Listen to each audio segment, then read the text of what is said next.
చాలు నీవు పొందుకుంటావు శక్తిని. యేసయ్య నామములో శక్తి ఉన్నదయ్యా, శ్రీ యేసయ్య నామములో శక్తి ఉన్నదయ్యా.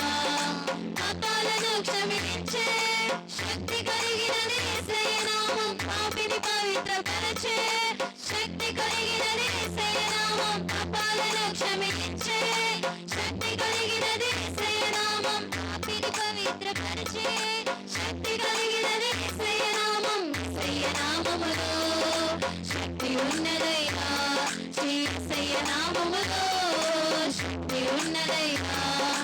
రోగికి స్వస్థతనిచ్చే శక్తి కలిగినది యేసయ్య నామం. మనసుకు నెమ్మదినిచ్చే శక్తి కలిగినది యేసయ్య నామం. రోగికి స్వస్థతనిచ్చే శక్తి కలిగినది యేసయ్య నామం. మనసుకు నెమ్మదినిచ్చే శక్తి కలిగినది యేసయ్య నామం. యేసయ్య నామములో శక్తి ఉన్నదయ్యా, శ్రీ యేసయ్య నామములో శక్తి ఉన్నదయ్యా. దురాత్మలను పరదోలే శక్తి కలిగినది యేసయ్య నామం. దుఃఖితులను ఆదరించే శక్తి కలిగినది యేసయ్య నామం. దురాత్మలను పరదోలే శక్తి కలిగినది యేసయ్య నామం. దుఃఖితులను ఆదరించే శక్తి కలిగినది యేసయ్య నామం. యేసయ్య నామములో శక్తి ఉన్నదయ్యా, శ్రీ యేసయ్య నామములో శక్తి ఉన్నదయ్యా.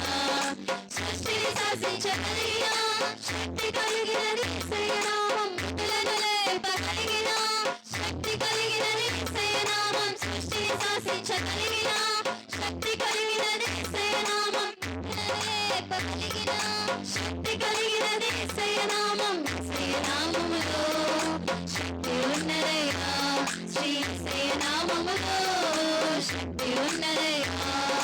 పాతాళాన్ని తప్పించే శక్తి కలిగినది యేసయ్య నామం. పరలోకానికి చేర్చే శక్తి కలిగినది యేసయ్య నామం. పాతాళాన్ని తప్పించే శక్తి కలిగినది యేసయ్య నామం. పరలోకానికి చేర్చే శక్తి కలిగినది యేసయ్య నామం. యేసయ్య నామములో శక్తి ఉన్నదయ్యా, శ్రీ యేసయ్య నామములో శక్తి ఉన్నదయ్యా.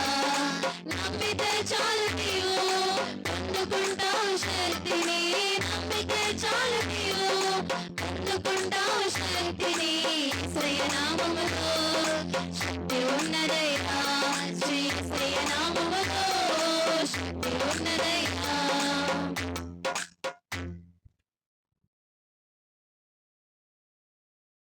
యేసు నామములో వందనాలు తెలియజేస్తున్నా.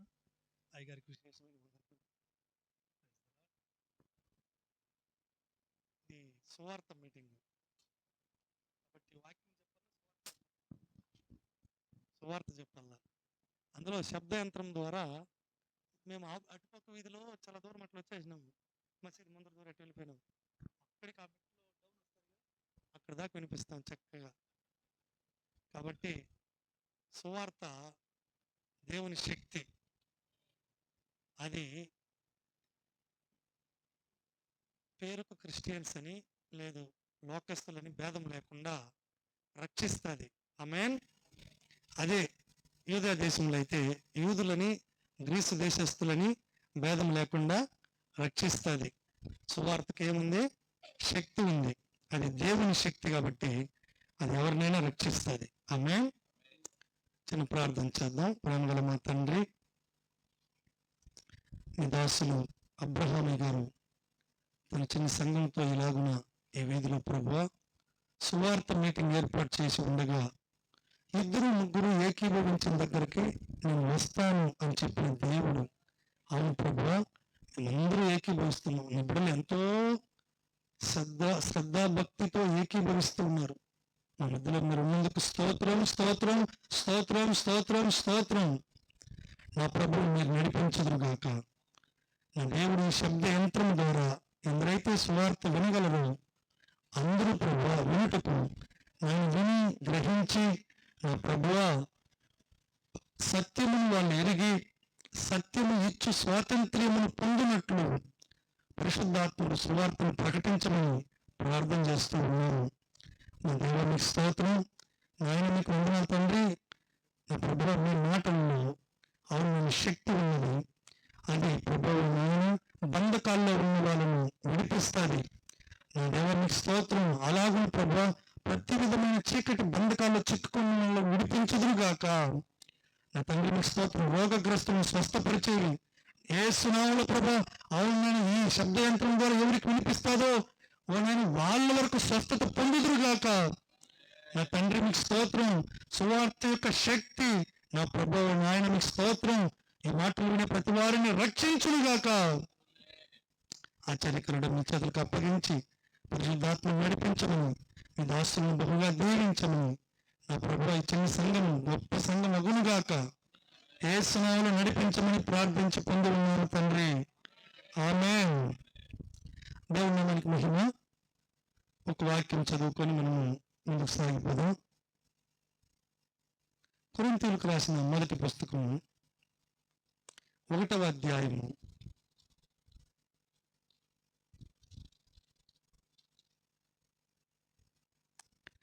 23వ వాక్యం మనం చదివితే,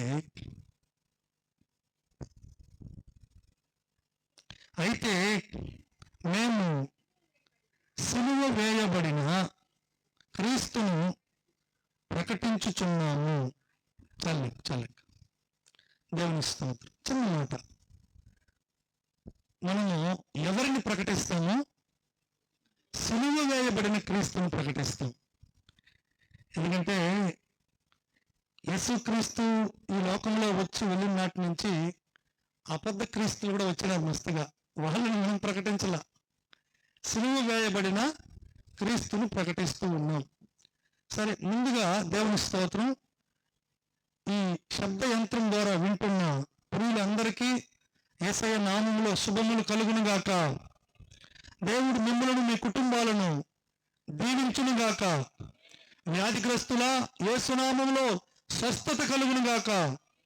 సమస్యలలో చెప్పుకోలేని దుఃఖములో బాధలో ఉన్నారా? నజరేయుడు యేసు నామములో విడుదల కలుగునుగాక. నిశ్చయముగా నా ప్రభు ఈ లోకానికి వచ్చింది అందుకొరకే. అపవాది క్రియలను లయపరిచి చీకటి బంధకాలన్నిటి నుంచి విడిపించి జనములకు స్వాతంత్రం ఇచ్చి గొప్ప నెమ్మది సమాధానం కలిగించి నడిపించుట కొరకే ఈ లోకానికి దేవాతి దేవుడు దిగి వచ్చినాడు. ఆమేన్. ఓకే, సిలువ వేయబడిన క్రీస్తు ఎవరు అనేది ఒకవేళ కూర్చుని మనకు తెలిసి ఉంటుంది, కొందరికి తెలియకుండా ఉంటుంది కదా. సిలువ వేయబడిన క్రీస్తు ఎవరు అన్న మాటలు మనం ముందుగా చూస్తాం. హల్లెలూయా. దేవుని స్తోత్రం. మీ బైబిల్లో మీరు చదవాలి, నేను ఇక్కడ చదవలేను.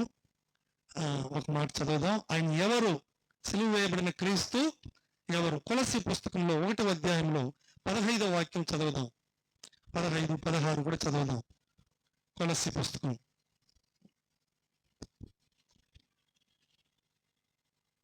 ఆయన అదృశ్య దేవుని స్వరూపి అయి, ఆయన అదృశ్య దేవుని స్వరూపి అయి సర్వ సృష్టికి ఎవరు? ఈయన సిలువ వేయబడిన క్రీస్తు. ఎవరు ఈయన?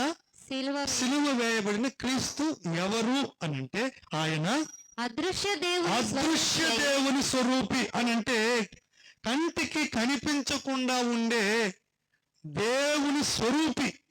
దేవుడు కంటికి కనిపించకుండా ఉన్నాడు, ఆయన స్వరూపమే ఈ క్రీస్తు. చదువు. సర్వ సృష్టికి ఆది సంభూతుడై ఉన్నాడు. సమస్త సృష్టికి ఆయనే ముందు, మొదటివాడు. ఒక మాట చెప్పాలంటే ఇంకా కింద కూడా ఒక మాట ఉంది, అది ఓంకార స్వరూపుడు. ఓం అంటే ఆరంభము అని అర్థం, ఆరంభము అని అర్థం. ఓంకార స్వరూపుడు, సర్వ సృష్టికి ఆది సంభూతుడు అంటే స్టార్టింగ్ ఆయనే. అంటే ఏమీ లేదు అప్పుడు, అంతకు మునుపు ఏమీ లేదు. మనం నిలబడి ఉన్న భూమి లేదు, మనకు పైన కనిపించే ఆకాశం లేదు, ఈ ప్రకృతిలో కనిపించే ఏ జీవ జంతువులు లేదు, ఏ మనిషి లేదు, ఏమీ లేదు. భూమి లేకపోతే ఇంకేముంటాయి కదా? ఏమీ లేదు. సర్వ సృష్టికి ఆయన ఆది సంభూతుడు అంటే ఆయనే ప్రారంభం, ఆయనదా ముందు ఉన్నవాడు, ఆయనే మొదటివాడు. చదువునైనా ఏలయనగా ఏలైనగా ఆకాశమందున్నవయు ఆకాశమందున్నవియు భూమి అందున్నవియు భూమి అందున్నవియు దృశ్యమైనవి గాని దృశ్యమైనవి గాని అదృశ్యమైనవి గాని అదృశ్యమైనవి గాని అవి సింహాసనములైనను అవి సింహాసనములైనను ప్రభుత్వములైనను ప్రభుత్వములైనను ప్రధానులైనను ప్రధానులైనను అధికారములైనను అధికారులైనను సర్వమును సర్వమును ఆయన యందు సృజింపబడెను ఆయన యందు సృజింపబడును సర్వమును సర్వమును ఆయన ద్వారాను ఆయన ద్వారాను ఆయనను బట్టి ఆయనను సృజింపబడెను బట్టి సృజింపబడును. ఆయన అన్నిటికంటే ముందుగా ఉన్నవాడు అది ఆయన అన్నిటికంటే ముందుగా ఉన్నవాడు, ఆయనే సమస్తమునకు ఆధారభూతుడు. సమస్తమునకు ఆధారభూతుడు. చాలనైనా దేవుని స్తోత్రం. కనిపించే సృష్టి యావత్తుకు ఈయనే సిలువ వేయబడిన క్రీస్తు అని మనం చదివినామే, ఆయనే ఆధారభూతుడు. మనం ఏం చదువుకున్నాము అనంటే, ఆయన లేకుండా ఈ సృష్టి ఏది కలగలేదు, ఆయనే సమస్త సృష్టికి ఆధారభూతుడు అని అంటే ఆయనే ఈ సృష్టి యావత్తును సృజించిన వాడు. సామెతల గ్రంథం 8వ అధ్యాయంలో రాయబడిన చదవద్దు.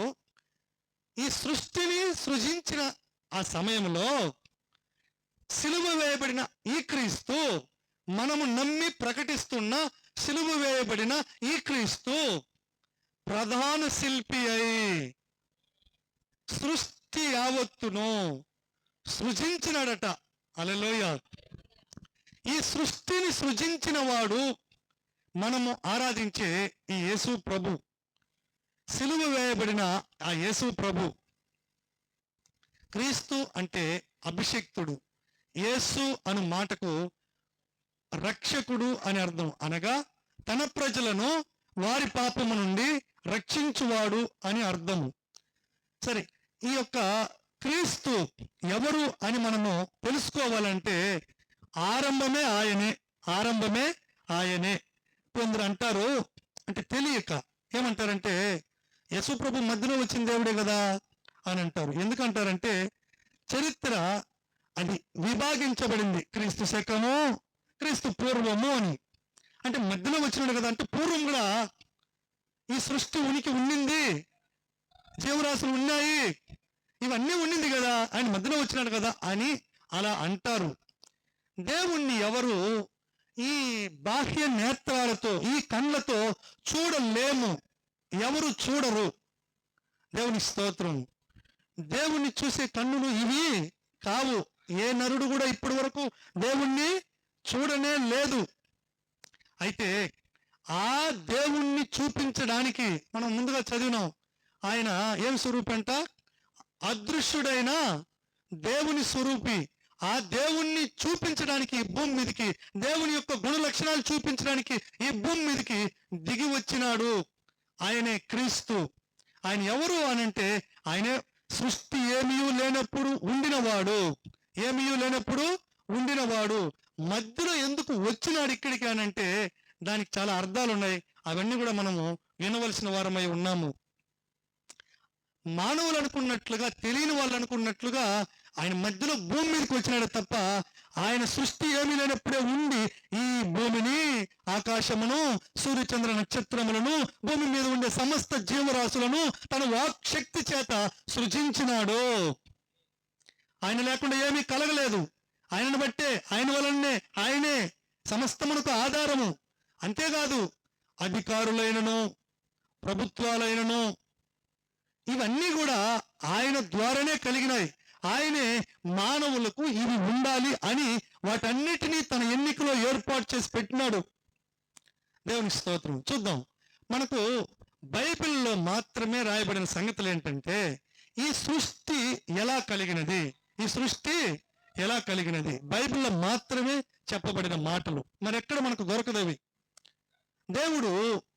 దేవుని స్తోత్రం, జలములు ఉన్నది, ఆ జలముల మీద చీకటి ఉంది. జలములు ఉంది, దాని మీద చీకటి ఉంది. ఇది ఎక్కడి నుంచి ఎక్కడి వరకు ఉందనంటే, ఎక్కడి నుంచి ఎక్కడి వరకు ఉందో తెలియదు. మొత్తము జలములే, మొత్తము నీళ్ళే, మొత్తము నీళ్ళే. దాని మీద చీకటి ఉంది. దాని మీద దేవుడు ఆత్మ స్వరూపి కనుక, ఆ ఆత్మ అయిన దేవుడు ఆ జలముల మీద అల్లాడుతూ అల్లాడుతూ ఆయన అంటే అల్లాడుతుంటే ఆలోచిస్తూ ఆలోచిస్తూ ఆయన ఏం చెప్తా ఉన్నాడంటే ఆయన నోరు తెరిచి మొదటగా వెలుగు కలుగును గాక అని అన్నాడు. ఆ వెలుగును చూసి ఇది చాలా మంచిది అని దేవునికి అనిపించి ఆయన చెప్పినాడు, వెలుగును చీకటిని వేరుపరిచినాడు. ఒక దినం అయిందంట. అటు తర్వాత ఇప్పుడు ఏముంది అని అంటే నీళ్ళే ఉంది, నీళ్ళ మీద ఏముంది, వెలుగు ఉంది, ఒక పక్క చీకటి మరో పక్క ఉంది. ఇది వింటున్న వాళ్ళు అర్థం చేసుకోవాలని మనం చేస్తూ ఉన్నాము. ఒకవేళ ఆ పనులు ఈ పనులు ఉంటే పని చేస్తూ కూడా చెవి ఈ శబ్ద యంత్రంలో వస్తున్న ఈ మాటలను వినమని ప్రేమతో మనవి చేస్తూ ఉన్నాము. దేవుడు ఈ వైఎస్ కాలనీలో ఈ వీధిలో ఈ మాటలు వినిపించే వాళ్ళను ప్రేమిస్తూ ఉన్నాడు. అందుకే సత్యాన్ని ప్రకటించడానికి ఈ దినాన్ని ఆయన ఏర్పాటు చేసినాడు. సత్యము మిమ్మలను అన్ని బంధకాల నుంచి విడిపిస్తుంది. ఒకవేళ త్రాగుబోతులైనా, ఒకవేళ వ్యభిచారులైనా, ఒకవేళ తిరుగుబోతులైనా అట్లాంటి వాళ్ళని గురించి కట్టుకున్న భార్యనో కన్న తల్లో వేదన పడి మదన పడి కన్న బిడ్డలో అంటే వాళ్ళ కడుపున పుట్టిన బిడ్డలో వేదన పడి కుమిలిపోతున్నారు కదా, అలాంటి వాళ్ళందరినీ విడిపించేదే సత్యము. ఆ సత్యమే ప్రకటిస్తున్న క్రీస్తు యేసు. ఆయన అందరినీ విడిపించడానికి అపవాది చెర నుంచి అపవాది బంధకాల నుంచి విడిపించేదానికే ఈ భూమి మీదకి దిగి వచ్చినాడు. మీరు మరలా ఆయన ఎవరో ఆయన ఏం చేసినాడో ఆ సంగతులు మనం వింటూ ఉన్నాం, విందాం. దేవునికి స్తోత్రం. అలాగున ఆయన ఇప్పుడు ఏముందంటే ఒట్టి జలములే ఉందని అమ్మ చెప్పినారు. ఆ జలములను చూసి దేవుడు చెప్పినాడు, క్రింది జలములు క్రిందికిని మీది జలములు మీదికిని పోవును గాక అని పలకగా మీది జలములు మీదికి పోయింది, క్రింది జలములు క్రిందికి పోయింది. ఆ మధ్యన విశాలము కనిపించింది. దానికి దేవుడు ఆకాశము అని పేరు పెట్టినాడు. ఆకాశము అని పేరు పెట్టినాడు. రెండవ దినమైంది. అటు తర్వాత దేవుడు ఇంకేం కావాలా, ఇంకా ఏమీ లేదు కదా, ఆకాశంలో ఉంది ఇప్పటికీ. సరే, అటు తర్వాత దేవుడు ఏం చేసినాడంటే అదే జలముల్లో నుండి ఆరిన నెల కనబడును గాక అని అన్నాడు. ఆరిన నెలకు భూమి అని పేరు పెట్టినాడు. భూమికి ఆజ్ఞాపించినాడు, భూమి గడ్డిని విత్తనములిచ్చి చెట్లను వృక్షములను పల వృక్షములను మొలిపించును గాక అని ఆయన అనగానే అవన్నీ మొలిచినాయి. అవన్నీ మొలిచినాయి. ఎవన్నీ? గడ్డి చెట్లు, విత్తనములు చెట్లు, వృక్షములు, పల వృక్షములు అంటే ఫలము వృక్షము, అవన్నీ మొలిచినాయి. దేవుని స్తోత్రం. కొందరు అడుగుతారు, చెట్టు ముందా పండు ముందా అని. చెట్టు ముందా పండు ముందా అని అంటే నువ్వైతే ఏం చెప్తావో? జ్ఞాని అంటాడంట, రే విత్తనము లేకుండా చెట్టు ఎక్కడి నుంచి వచ్చింది? విత్తనమే ముందు అంటే పండే ముందు అని అంటాడంట. నాలాంటి తెలియలేనివాడు అంటాడంట, చెట్టు లేకపోతే విత్తనం ఎక్కడి నుంచి వచ్చింది అని. అప్పుడు ఎవరు జ్ఞాని ఎవరు తెలియలేని వాళ్ళు? మీకే అప్పగిస్తున్నాం. దేవుని స్తోత్రం. మనం ఆలోచిద్దాం. ఒకరు జ్ఞానం ఉన్నవాడు అలా అడిగినాడు అనుకుందాం, ఆయనకి ఏం సమాధానం అంటే అదే సమాధానం. పండు ముందా చెట్టు ముందా అని అంటే విత్తనము లేకుండా ఎక్కడి నుంచి వస్తాదండి? విత్తనం వేస్తే కదా వచ్చేది. ఇది మానవుల పద్ధతి, ఇది మన పద్ధతి, మనం చేసేది ఆ పని. అయితే సమస్త సృష్టిని సృజించిన ఆ దేవాతి దేవుడు, ఆయన సర్వశక్తుడు, ఆయన సర్వ అధికారి, ఆయన ఆకాశం సింహాసనము భూమి పాదపీఠముగా కలిగి ఉన్న మహాగణుడు. ఆయన అలా చేయడు.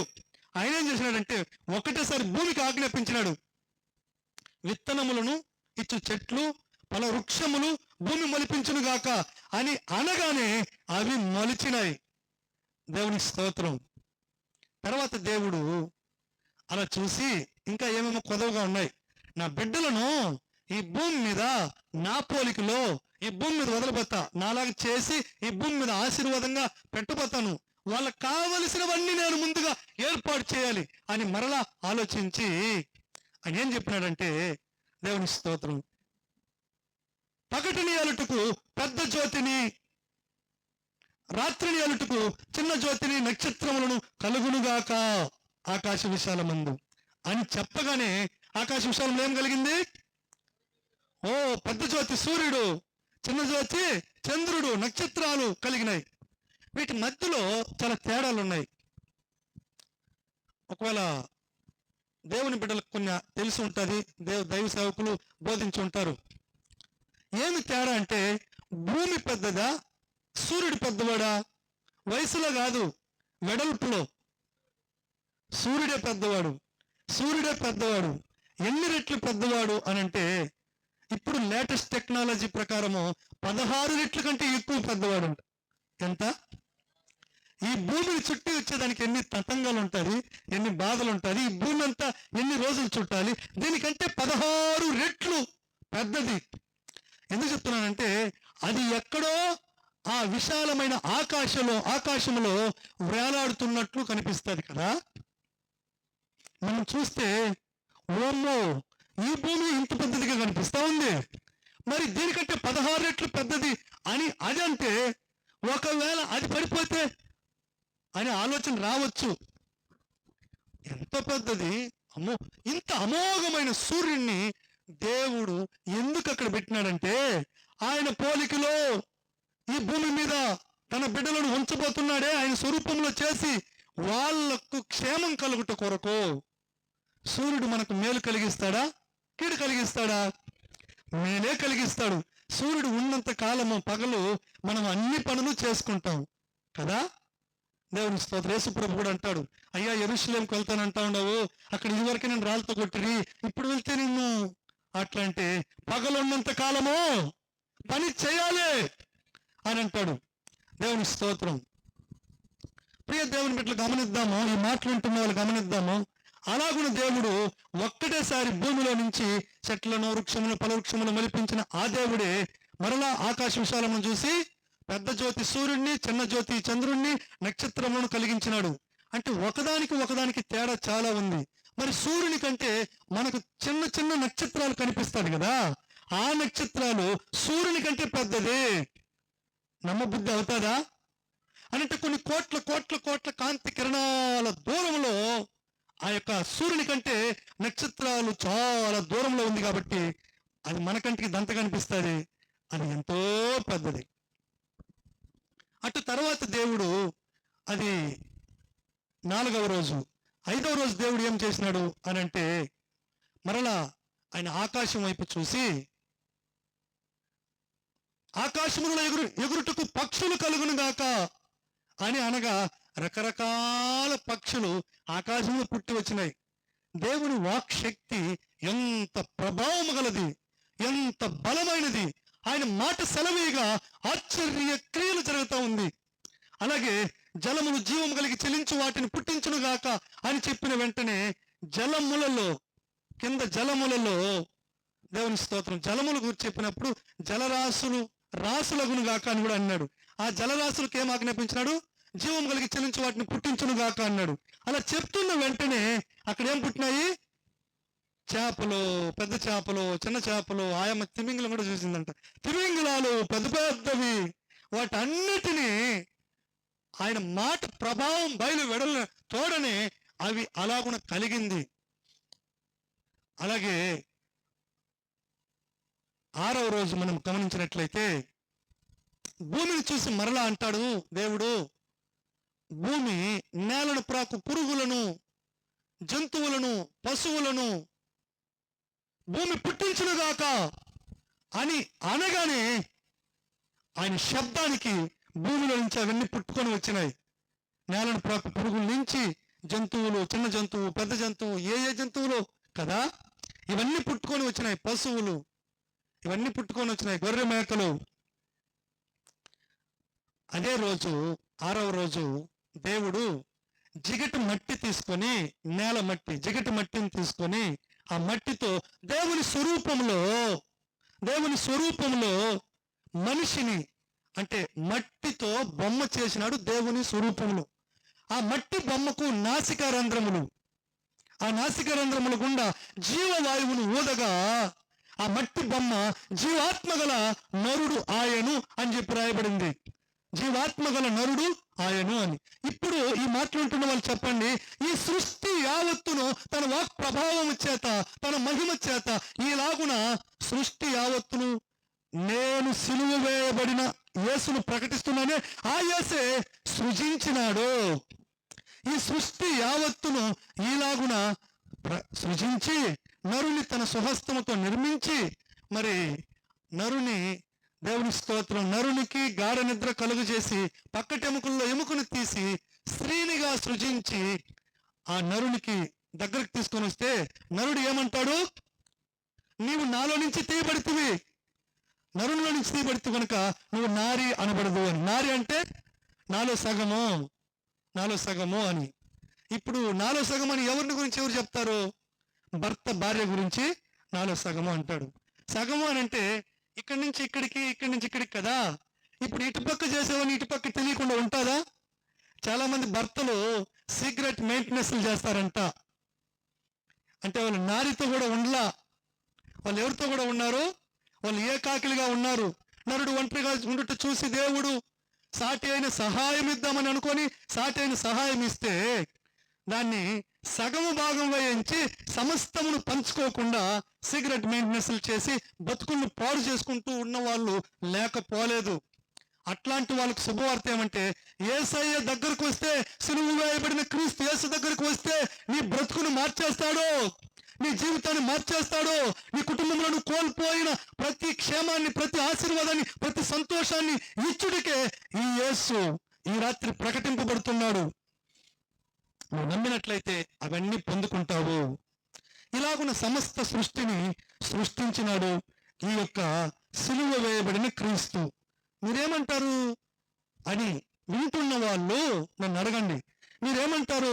ఈయనే దేవుడు అంటారు, ఈయనే దేవుడు అంటారు. ఈయన ఎందుకు సిలువ వేయబడాలి? ఈయన ఎందుకు సిలువ వేయబడాలి?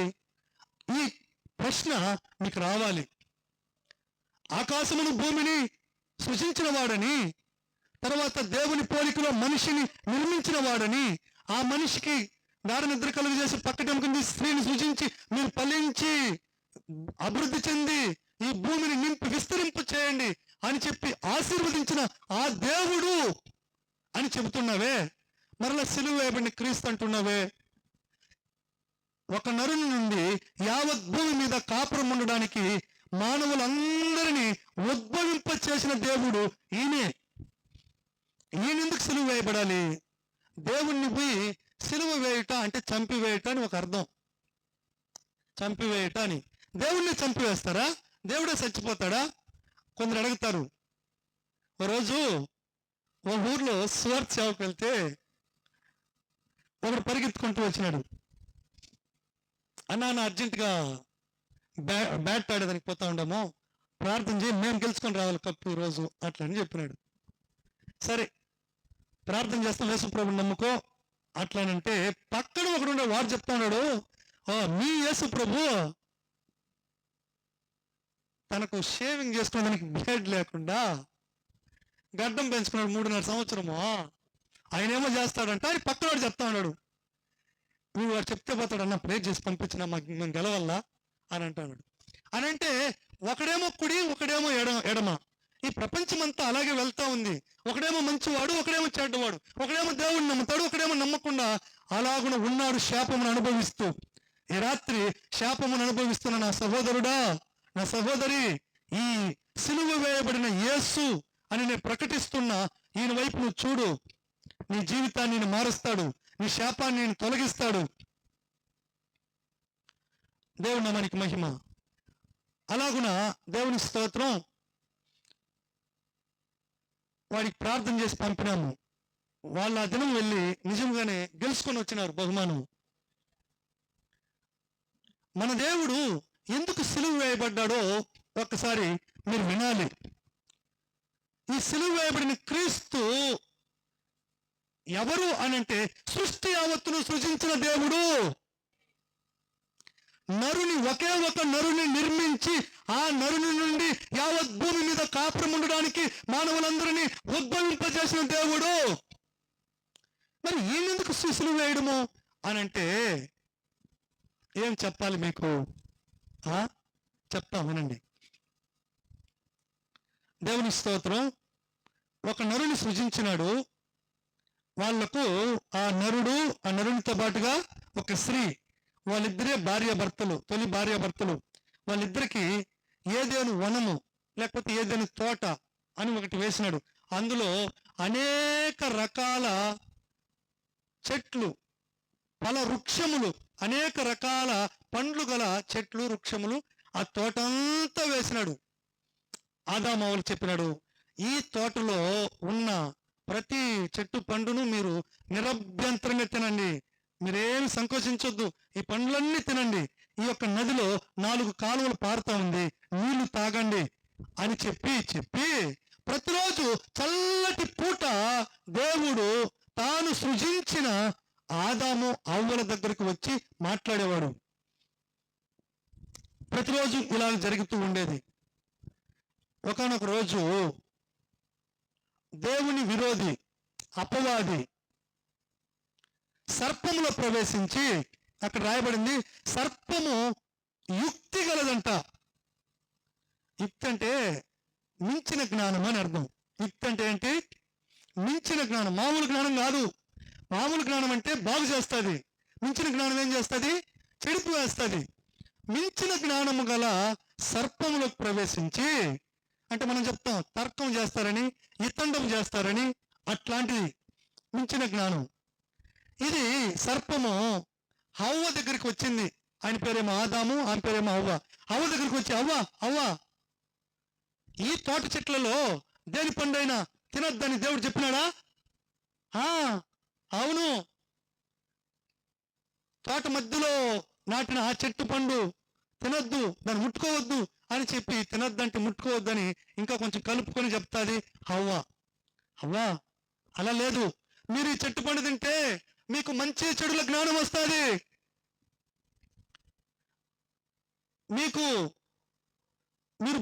ఏంటి దేవదూతలు అయిపోతారు అని చెప్పి కొంచెం ఉబ్బించినట్లుగా మాట్లాడితే, అది చూసుటకు చాలా రమ్యముగా ఉంది, చూస్తూ ఉంటేనే తినాలనిపించినట్లుగా ఉంది. వెంటనే ఆ సహోదరి చూస్తేవా దేవునికి అది ఒక రకమైన జల్స్ కదా, కలిసి వచ్చింది. అయ్యో, ఈ దేవుడు ఎందుకు ఇది తినకూడదు అని చెప్పినాడు? అంటే నేను అన్ని తెలుసుకునే దేవునికి ఇష్టం లేదా? దేవదూత అయిపోయి దేవునికి ఇష్టం లేదా అన్నట్లు ఆ పండు కోసుకొని తినింది. తర్వాత తన భర్తకు కూడా ఇచ్చింది, ఇద్దరు కలిసి తిన్నారు. అని అంటే పాపము అని అంటే ఏమేనంటే ఆజ్ఞాతిక్రమమే పాపము. అంటే దేవుడు వద్దు అని చెప్పేది చేస్తే అదే పాపము. ఒక ఇంట్లో ఒక తండ్రి, రే నాయనా నీవు సినిమాకు వెళ్ళొద్దురా అని అన్నాడు అనుకుందాం. ఉదాహరణకు వాడు సినిమాకు వెళ్ళాడు అనుకుందాం. అంటే తండ్రి మాటను ధిక్కరించి వెళితే అది పాపము, అది పాపము. తల్లి చెప్తాది, అమ్మా మీ స్నేహితులతో కలిసి ఎక్కడికంటే అక్కడికి వెళ్ళొద్దమ్మా, వాళ్ళు పిక్నిక్ అని అదని ఇదని వెళ్తారు, వెళ్ళొద్దు నాయనా, డిగ్రీ చదువుతాడు, బాగా చదువు, కష్టపడి చదివిస్తూ ఉండంరా అట్లా. అంటే కూతురు ఏం చేస్తుంది? ఉండమ్మా కానీ అని పిక్నిక్ వెళ్తుంది, జల్సాలు చేస్తుంది వెళ్ళి. అదే పాపము. ఆజ్ఞాతిక్రమమే పాపము. పెద్దది చేయొచ్చు, అది పాపాలే, ఇది కూడా పాపమే. గమనిద్దాం, దేవుడు చాలా వాటిని చేయవద్దు అన్నాడు. వాటిలో అటు తర్వాత కాలానికి చెందినవేవి: వ్యభిచరించవద్దు, దొంగలించవద్దు, నరహత్య చేయవద్దు, అబద్ధ సాక్ష్యం పలకవద్దు, నీ పొరుగు వాని సొత్తు ఏది ఆశించవద్దు అని అన్నాడు. ఇది మానవులకు సంబంధించినవి. ఎవరైనా ఇవి చేయకుండా ఉంటారా? ఇవే ఆజ్ఞాతిక్రమమే పాపము. ఇలాగున దేవుడు వద్దు అన్నవే మన ద్వారా సాతాను అనేవాడు చేపిస్తాడు, అపవాది అనేవాడు చేపిస్తాడు. అక్కడ దేవుడు వద్దు అని చెప్పిన పని, ఈ తోట చెట్లలో మధ్యలో నాటిన ఈ చెట్టు పండు తినద్దు అని చెప్పినాడు కదా. అయితే వాడు వచ్చి ఏం చెప్పినాడు? తిను, మీ కన్నులు తెరవబడుతుంది, మంచి చెట్ల జ్ఞానం వస్తుంది, మీరు దేవదూతలు అయిపోతారు. ఆహాహా, ఎంత ఇంపుగా ఉందో ఆ మాటలే.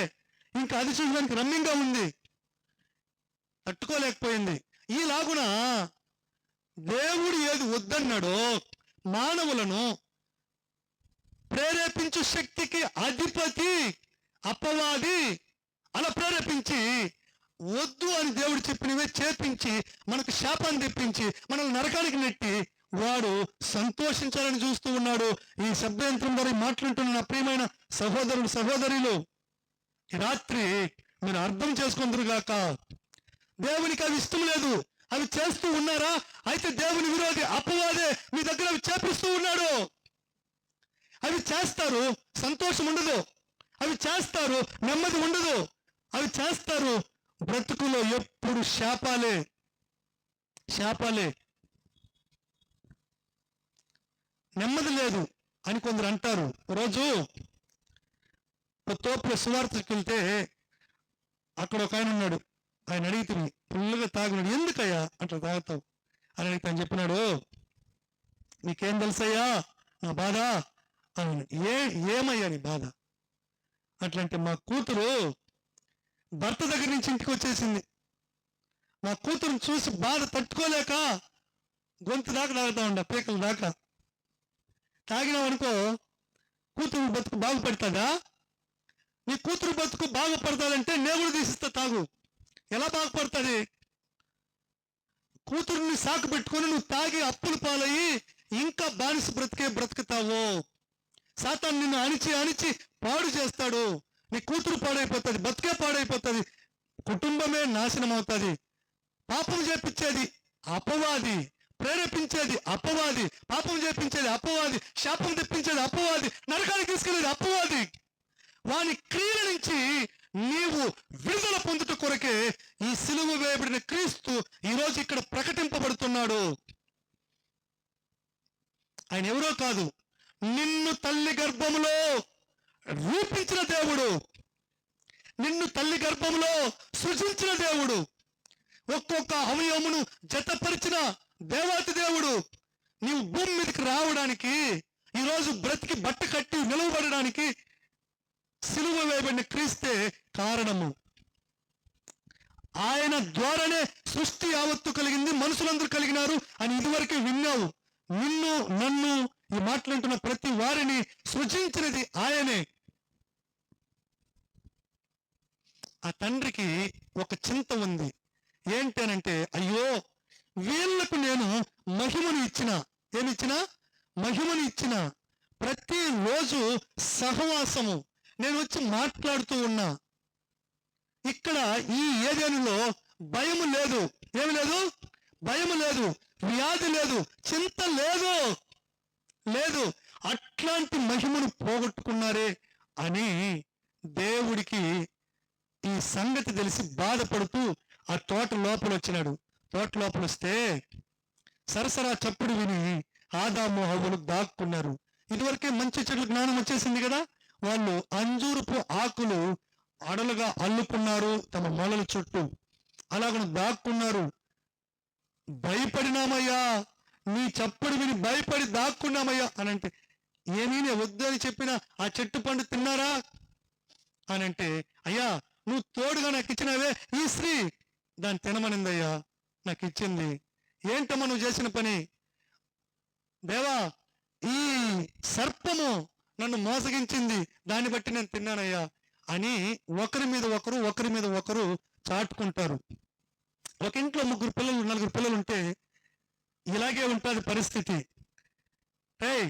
ఎవరు ఎడబెట్టిన స్వీటు ఎత్తి తినేసి పాడు చేసి ఉన్నారు అని తల్లి అడిగింది అనుకో, అమ్మా నేను కదా, మా అక్క ఎత్తి ఇచ్చిందిమా. ఆ అక్క అడిగితే ఏం చెప్తాది అక్క?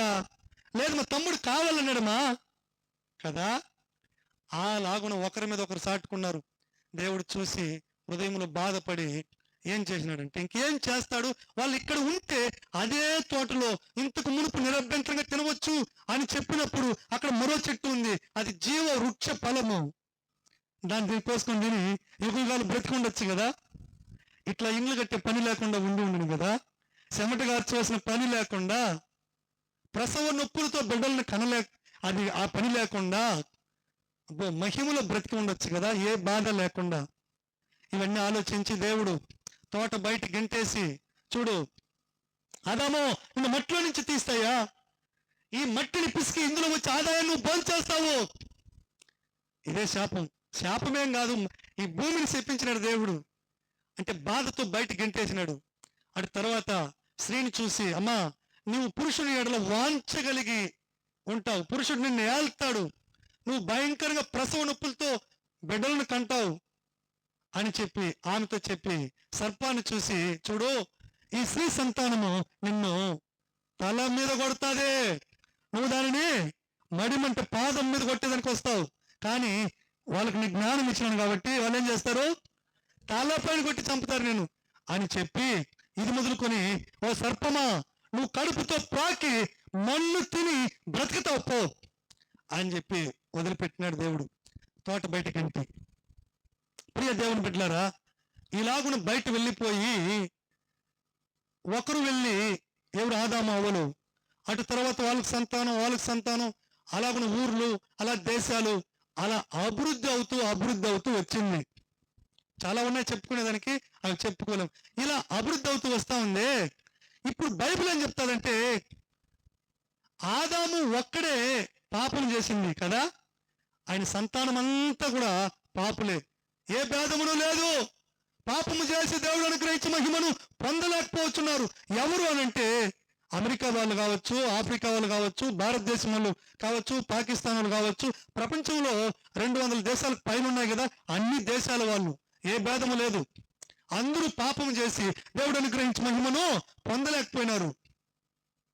ఇప్పుడు దేవునికి ఏం బాధ అనంటే, పాపము చేస్తూ అంటే తల్లి గర్భంలో నుంచే పాపంలోనే పుడుతూ మొదటి మనిషి పాపి, అతని సంతానమే భూమి మీద ఉండే వాళ్ళందరూ, ఏ దేశమైనా, ఏ జాతి అయినా, ఏ తెగ అయినా అతనిలో నుంచి వచ్చిన వాళ్ళే.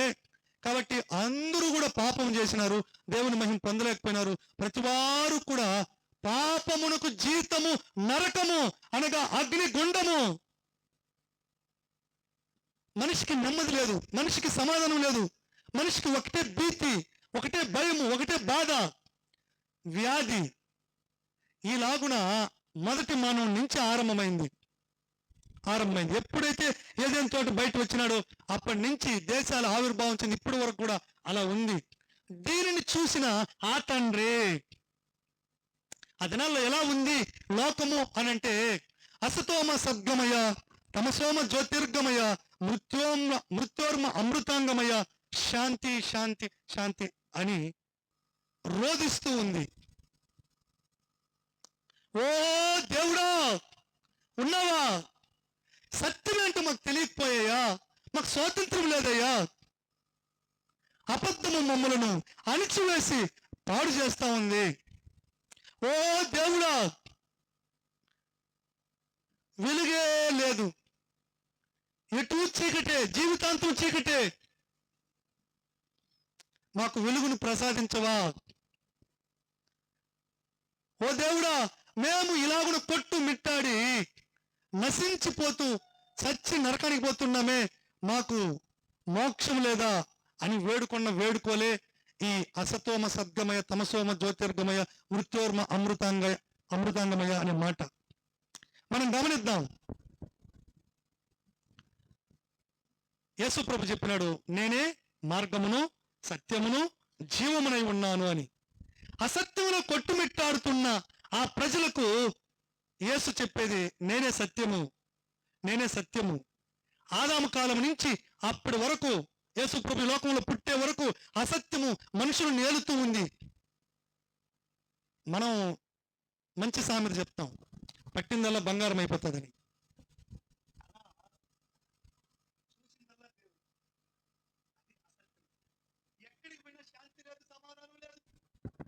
ఏ భక్తి చేసినా గుండు గీయించుకున్న గుణం మారదు, బట్టలు మార్చుకున్న బతుకు మారదు, అశాంతి పోల, ఆవేదన తీరల, నెమ్మది లేదు.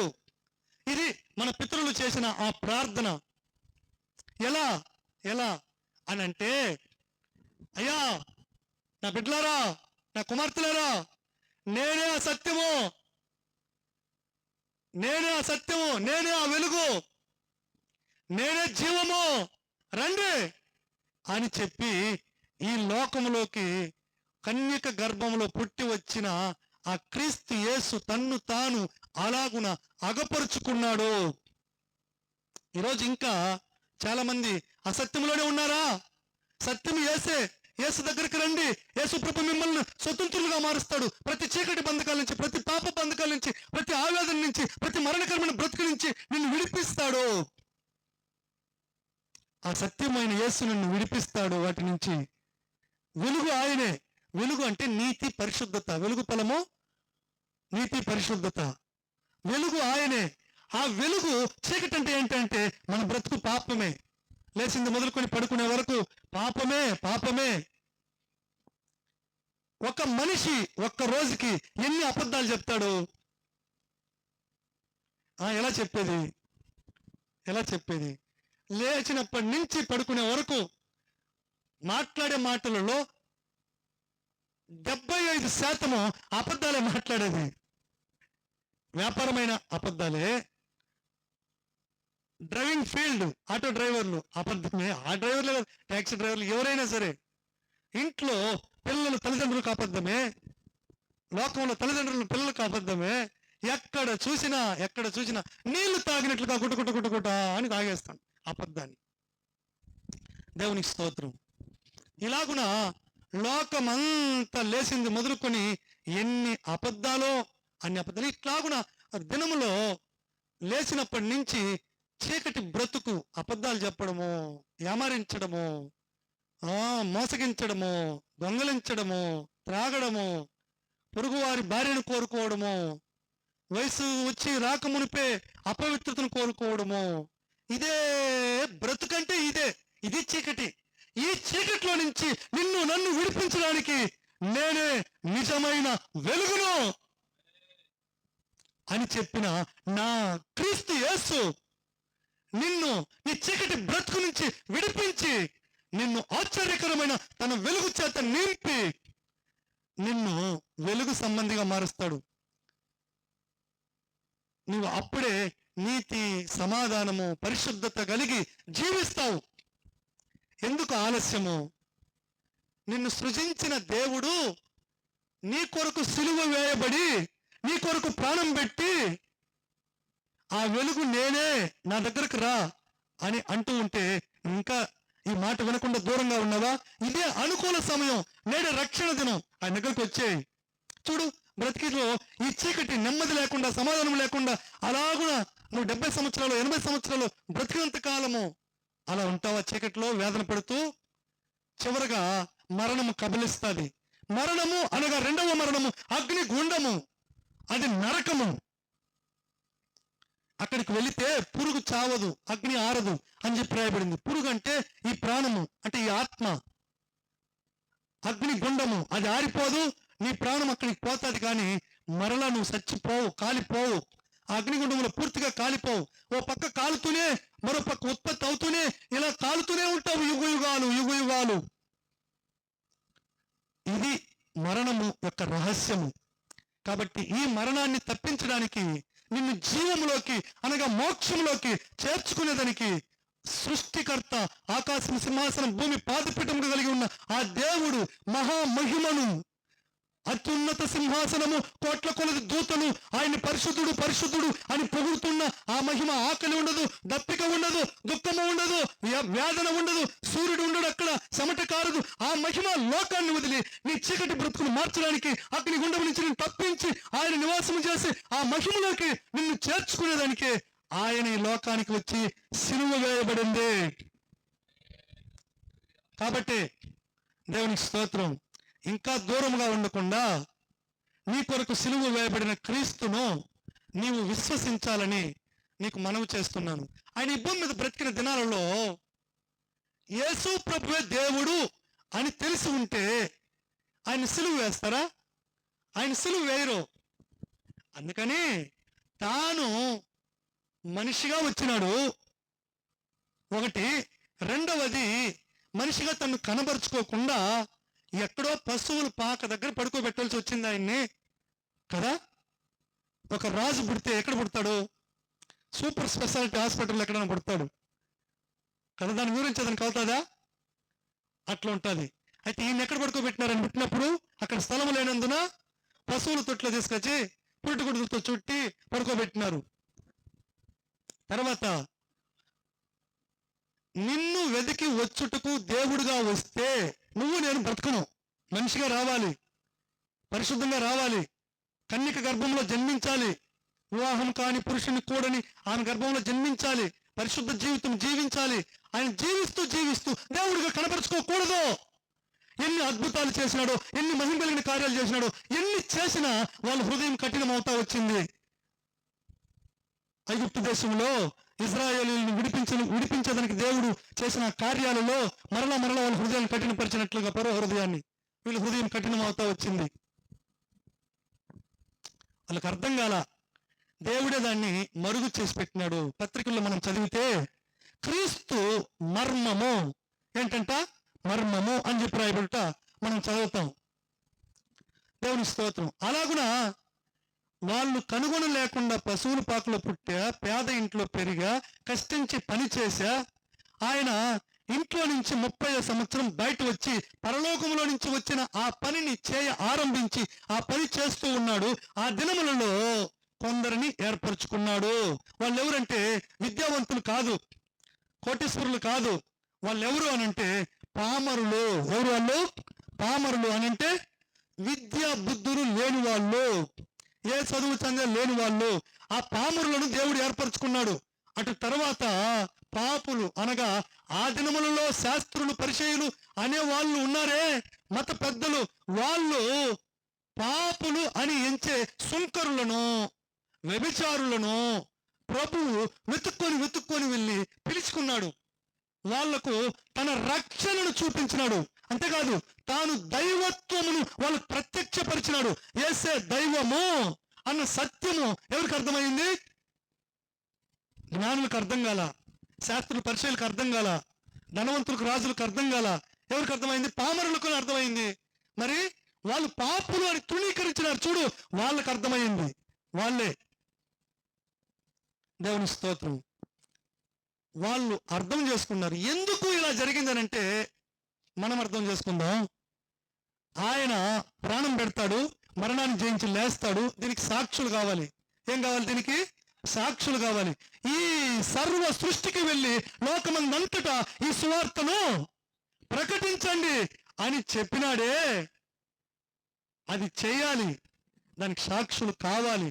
అందుకని ఓకే, వాళ్ళకు మాత్రం తెలియజేసినాడు. కాబట్టి ఆ దినాలలో వాళ్ళు నమ్మి ఎరుగునట్లు 7 దెయ్యములు పట్టిన మగ్దలేన మరియా అను ఆ 7 దెయ్యముల నుంచి విడిపించి ఆమెను రక్షించినాడు.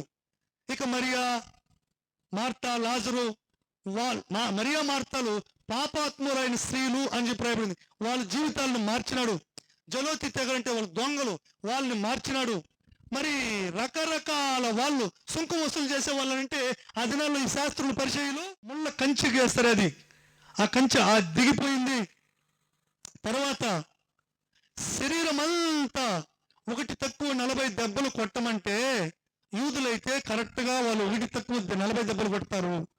అయితే కొట్టింది ఎవరంటే రోమా సైనికులు. కాబట్టి వాళ్ళు విపరీతంగా కొట్టేసినారు. తల మొదలుకొని పాదం వరకు ఆ కొరడా దెబ్బలు చాలుగా దున్నేసింది. అలాగున దున్నేసింది, మొత్తం చీల్చేసింది, మాంసపు ముద్దులు బయట వచ్చేసింది. అమ్మా, అటు తర్వాత తీర్పు తీర్చక మునిపే ఆయనకు అంగీ వేసినారు.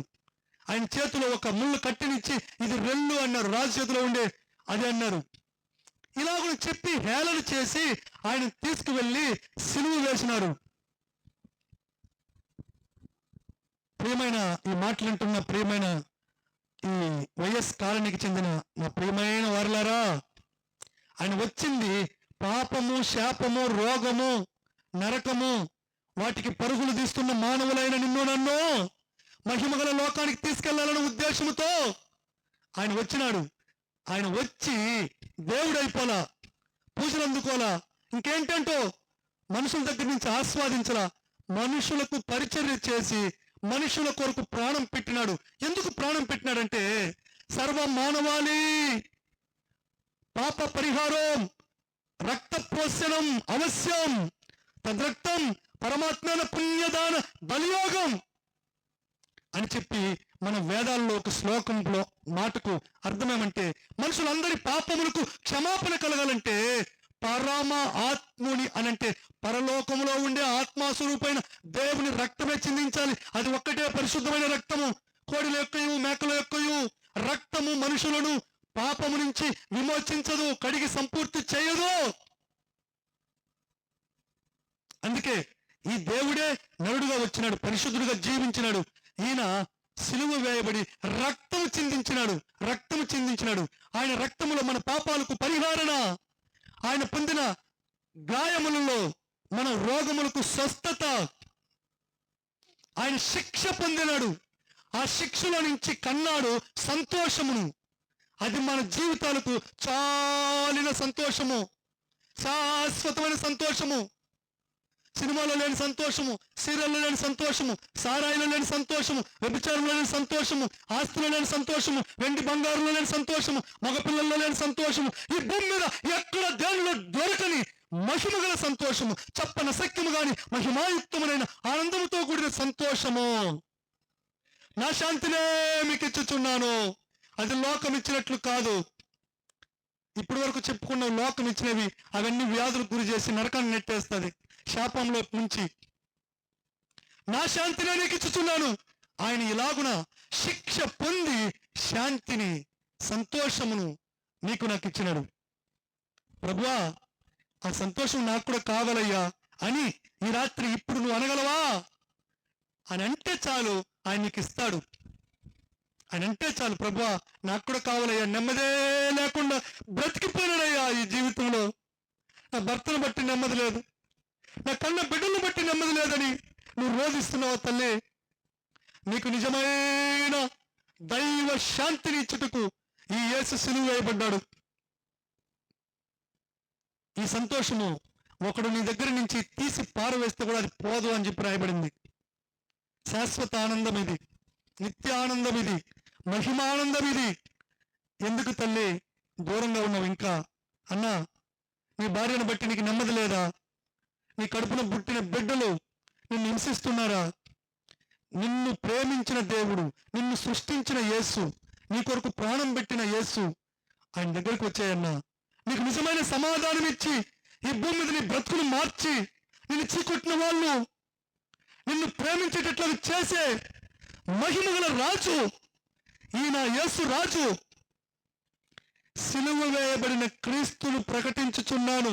ఆనాడు సిలువ ఎందుకు వేయబడినాడంటే ఇట్లాగున చెడిపోయి పాడైపోయిన మన బ్రతుకులను బాగు చేయడానికి, చెప్పలేని దుఃఖములో మునిగిపోయిన మన దుఃఖమును తీసివే సంతోష సమాధానం ఇవ్వడానికి, నరకానికి శాపాన్ని అనుభవించి అగ్నిగుండంలో కాలడానికి వెళ్తున్న మనల్ని తప్పించి మోక్షానికి తీసుకెళ్ళడానికే.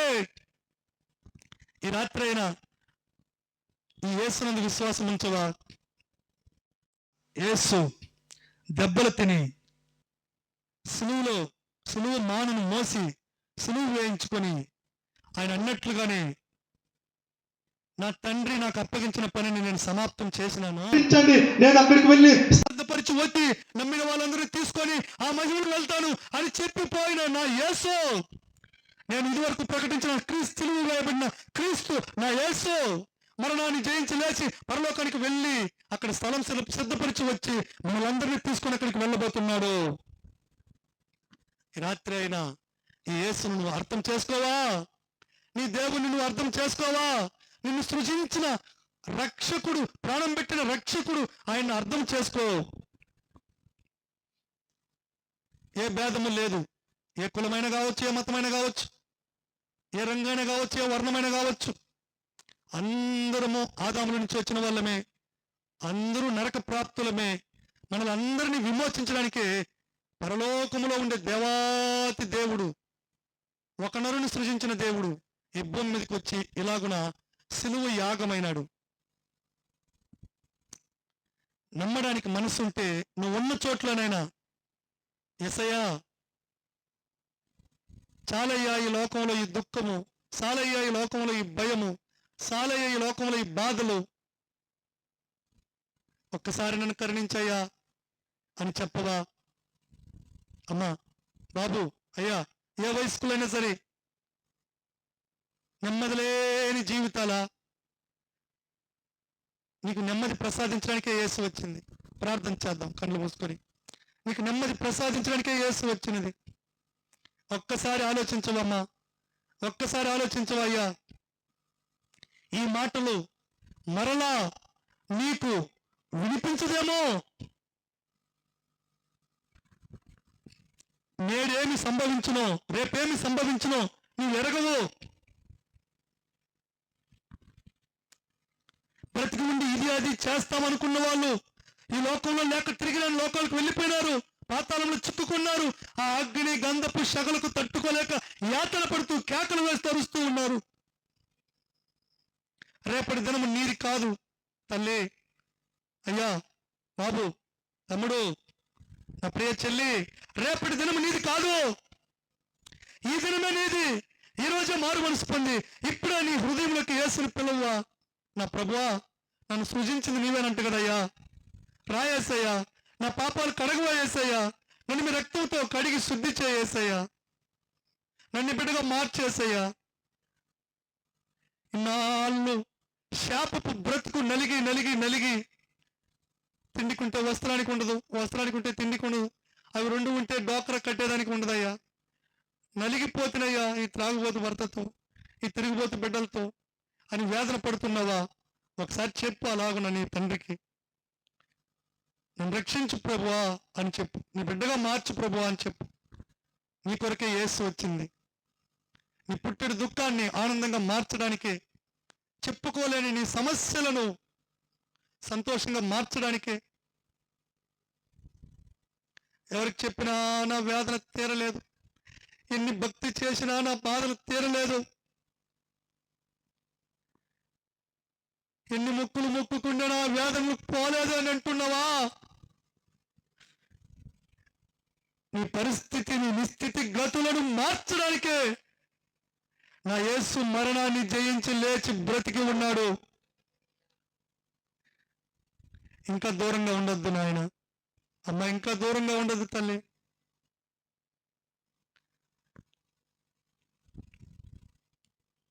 నేడే అనుకూల సమయం, ఈనాడే రక్షణ దినం. రా ప్రభు దగ్గరికి, రా ప్రభు దగ్గరికి.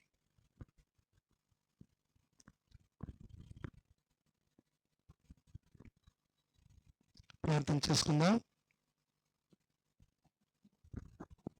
దేవుని మాటలను, సువార్తను ఈరోజు విన్నాం.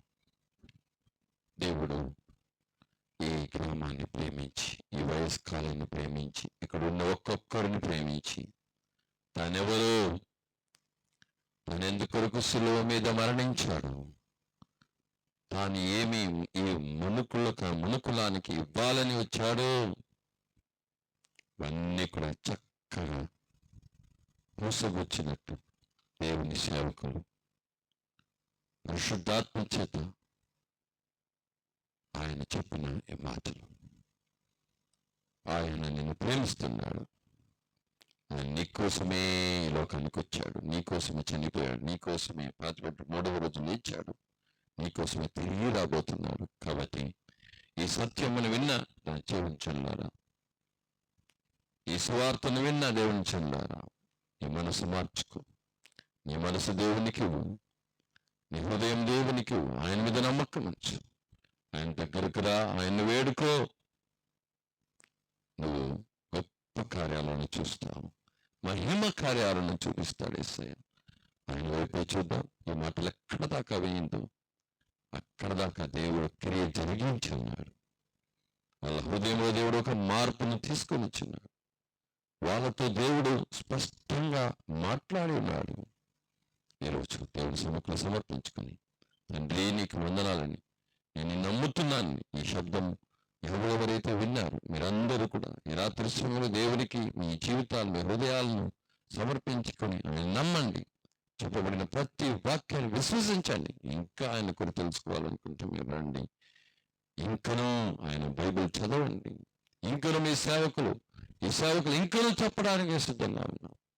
కాబట్టి దేవుని వైపు చూద్దాం, ప్రార్థన చేసుకుంటాం. స్తోత్రములు తండ్రి, మహాకృప కనికరము దయగలిగిన మా పరలోకపు దేవా, ఈ ఆశీర్వదించబడినటువంటి పరిశుద్ధమైనటువంటి సాయంకాల సమయాన్ని బట్టి మీకు వందనాలు, స్తుతులు, స్తోత్రాలు, ఘనత, మానమహిమలు చెల్లిస్తున్నాం. ఈ వయస్కాలని మీరు ప్రేమించి ఈ వీధిలో ఇలాగా, అవును తండ్రి, దేవుని యొక్క స్వార్థమానమును, అవును తండ్రి, చల్లపడానికి మాకు ఇచ్చిన కృపను బట్టి, ధన్యతను బట్టి వందనాలు యేసయ్యా. ఇదో చక్కగా ఈరోజు దేవా నీ వాక్యాలను ప్రభువా మా మధ్యన చెప్పడానికి మీ దాసుని దూరం నుండి తీసుకుని వచ్చిన తండ్రి, అందుని బట్టి నీకు వందనాలు తండ్రి. ఏదో ఉచితంగా యేసయ్య ఈ పాప విమోచన, శాప విమోచనను దేవుడు దయచేసి, అవును తండ్రి రాజా, నిత్య రాజ్యమును దేవుడు దయచేసే గొప్ప దేవుడే ఉన్నాడని ఈయన మహిమ కలిగిన దేవుడు శక్తిమంతుడు, సర్వశక్తిమంతుడని చెప్పి.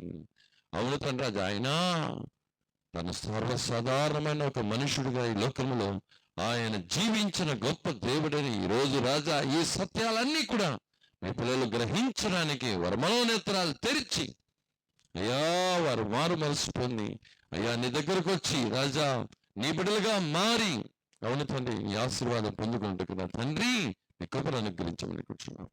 ఈ కుడికను జరగడానికి మీ బిడ్డలు సహాయం చేసిన ఒక్కొక్కరిని దీవించండి అయ్యా.